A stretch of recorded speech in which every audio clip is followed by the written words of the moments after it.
сотрудниками органов внутренних дел при задержании транспортного средства без регистра, государственных регистрационных знаков.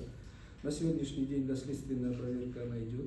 Она еще не завершена, но я полагаю, уже конкретные результаты можно будет озвучить. Ряд должностных лиц органов внутренних дел, они подвергнуты дисциплинарному наказанию. То есть, несмотря на завершение доследственной проверки. Они подвергнуты дисциплинарному наказанию, в том числе и увольнением из органов внутренних дел. То есть, перемещением в должности.